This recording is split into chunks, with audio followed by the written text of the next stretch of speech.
सभी बड़ों को नमस्कार। आज एक नई कथा सुनाने जा रहा हूँ। लोहार की कैद में यमराज। बहुत पुराने जमाने के बाद है। एक लोहार अपने दुकान में बैठकर लोहा पीट पीट कर अपना काम कर रहे थे। तभी उसकी दुकान से 4 महात्मा और उसके शिष्य के गुजर हो रहे थे। शाम काफी ज्यादा होने के कारण उसे आगे चलने के लिए अच्छा नहीं सोचा था।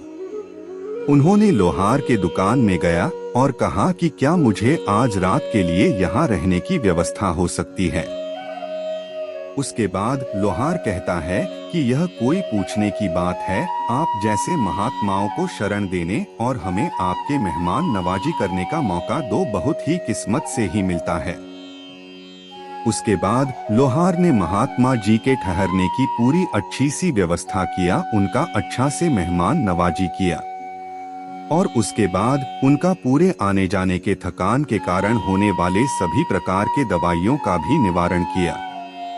जब महात्मा लोहार के यहाँ से जाने लगा तो महात्मा जी बहुत ज्यादा खुश हुए थे उसकी मेहमान नवाजी को देखकर। इंग्लिश में महात्मा और उसके शीशे जाने की तैयारी कर रहा था। उसके बाद महात्मा लोहार के पास आता है और कहता है कि तुम्हें 3 वरदान में दे सकता हूँ, बताओ तुम्हें क्या चाहिए। यह बात सुनकर लोहार काफी ज्यादा खुश हो जाता है। कहता है कि मैं तो ऐसी चीजें मांग लूंगा जैसे मुझे बहुत ज्यादा जरूरत होती है। वह बहुत सोचने लगा था और फिर कहता है कि मुझे 100 वर्ष की आयु तक जीने के लिए चाहिए है। महात्मा कहता है कि यह लो हो गया, अब तुम 100 वर्ष तक जिंदा रहोगे।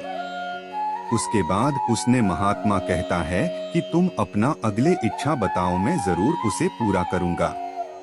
कुछ सोचने के बाद लोहार फिर कहता है कि आप मुझे ऐसा वरदान दीजिए कि मेरे दुकान में कभी काम की कमी ना हो। महात्मा ने लोहार को ऐसा वरदान दे दिया और कहा कि अब से 100 वर्ष तक तुम्हारे दुकान में किसी भी काम की कमी नहीं होगी। उसके बाद महात्मा जी ने कहा कि अपना तीसरा वरदान बताओ।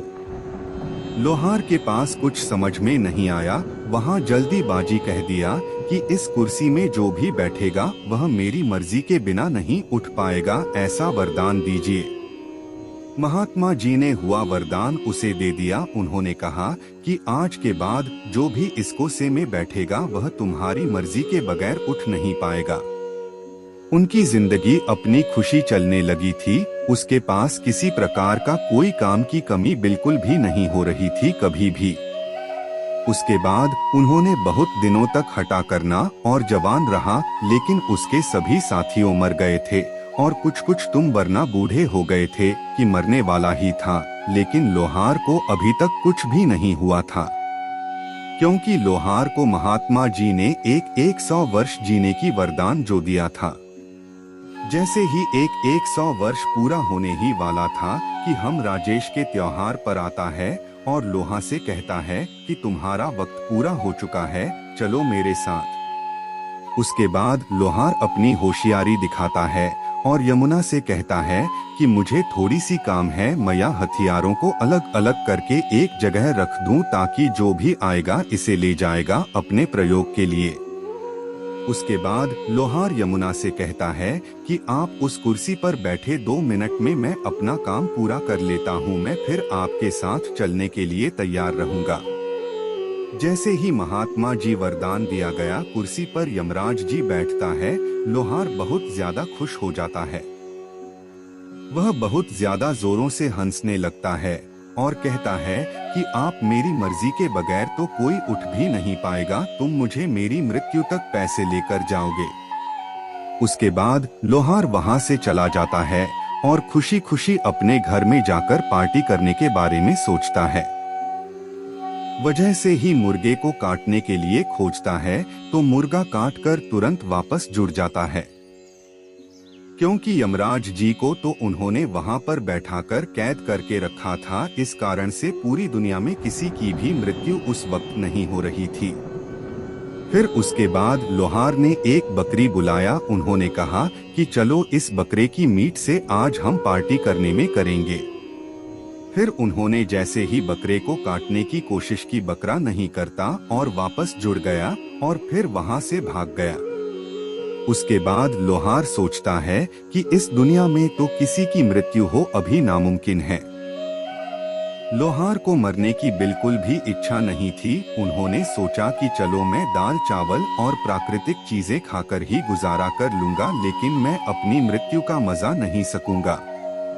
फिर उसने चावल दाल और प्राकृतिक चीजें खाना शुरू कर दिया था।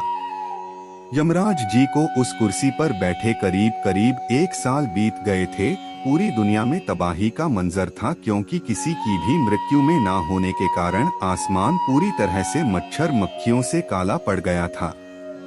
उसके बाद खेतों खलिहानों में पूरी सदस्य हैं, तितलियां और मधुमक्खियां तथा जानवर बहुत ज्यादा हो गए थे, जिस कारण से खेत खलिहान के सभी फसलें एक दिन में ही कहा जाया करता था।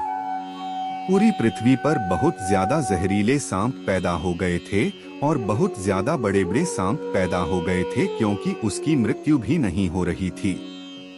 अब तो पूरी दुनिया के लोगों का जीवन और जीना मुश्किल हो गया था। फिर उसके बाद लोहार को अपने पर पछतावा होता है और कहता है कि मैंने बेकार में यमराज को उस कुर्सी पर बैठा दिया, पूरी दुनिया को तहस-नहस हो गया है।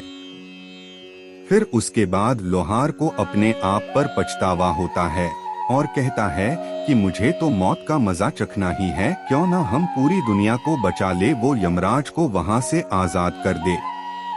वह फिर अपने लोहार वाली दुकान में गया हो, यमराज को वहां से आजाद कर दिया। यमराजा आजाद होते ही वह बहुत गुस्से में ऐसा और लोहार को पकड़ा और ऊपर लेकर चला गया। उसके बाद धीरे धीरे पूरी दुनिया में सभी की मृत्यु होने लगी थी और फिर दुनिया सामान्य हो गए थे।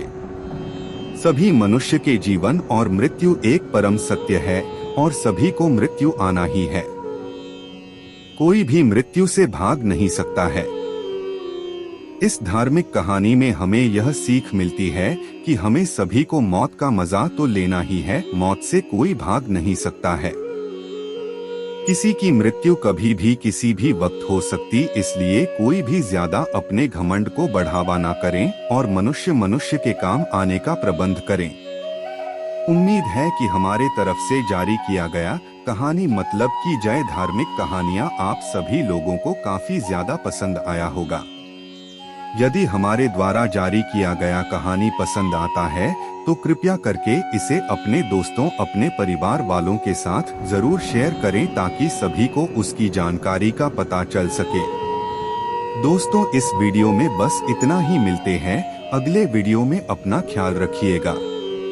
कृपा करके आप मेरे चैनल को सब्सक्राइब करें और मेरी वीडियो को लाइक करें, ताकि मुझे धार्मिक वीडियो बनाने का हौसला मिलता रहे और आप सबका प्यार भी मिलता रहे। कृपया मेरे चैनल को सब्सक्राइब करें। अब मैं मिलता हूँ आपको अगली वीडियो में।